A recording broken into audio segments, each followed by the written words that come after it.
Welcome back. So I trained for a summer or a winter, whatever it was, in Israel, and then the semester came to an end, and I went back to the United States, to Los Angeles, and I was looking for a place to train.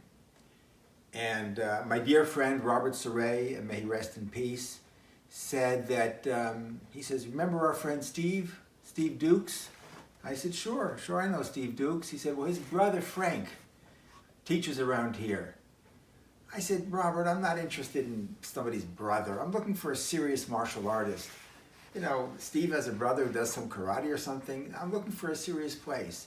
So he said, no, listen, Steve's brother Frank, he was my babysitter. He's a serious guy. He has a serious dojo down in Magnolia. I said, "Really, I don't think this is for me, but okay, what the heck, we'll give it a try." I go in there, I see the sign, Duke's Ninjutsu, little dojo, all these ninja paraphernalia on the wall, shuriken, ninja stars. That was the whole ninja era in California. Everybody wanted to be a ninja. Great ninja movies were coming out. I went in there, he wasn't there. I filled out a form and said, "How do you hear about us? TV, flyer, whatever." And one option was blank, other. And I said, studied with his brother Steve, also known as Yaakov, in yeshiva in Israel, and we were friends from university. And that was it. I went into class, there was some drill sergeant, looked like a bulldog, shouting at us, yelling at us, hitting us. We had toughening drills where they would hit us in the stomach with these sticks, push-ups, whatever. And then this tall man walks in, 6'5" or something, a mountain of a man, big, strong, tall guy with a mustache. He comes over to me and he says, "You're Moshe Katz?" I said, "Yeah." "You know my brother Steve?" "Yeah." "We'll talk after class. I want to hear everything about him. What's he up to? What's he doing?" And he also used me as a demonstration that day, and he gave me a little kick, which I'll tell you about in a moment. But after class, he said to me, "You're a friend of my brother's. You train here for free, forever." It's really nice of him. He's a wonderful guy. So during the class, I remember the assistant, who I think of him as the bulldog, said, "Shidoshi needs a volunteer for him to demonstrate his sidekick." And nobody raised their hands. And I thought, that's strange. And then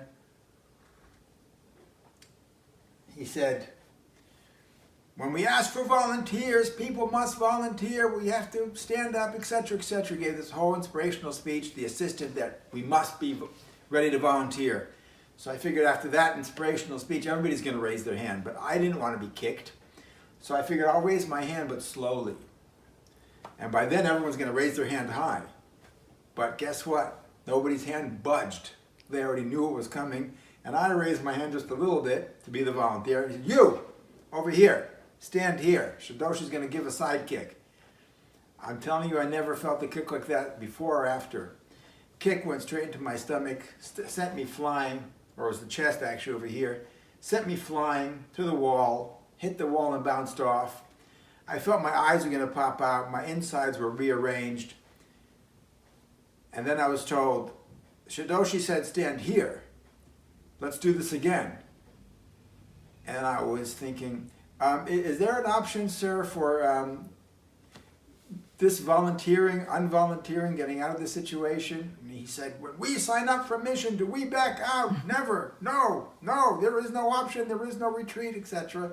Stood there again, got kicked again, and after class, Frank put his arm around me and said, "No hard feelings, I hope." I said, "No hard feelings, just here and throughout the whole body." But that began a good friendship and good training, and I spent the summer there. And when the summer ended, I moved to New York, and then I continued. But before we leave this segment, I still have my t-shirt. This was an original Duke's Ninjutsu t-shirt.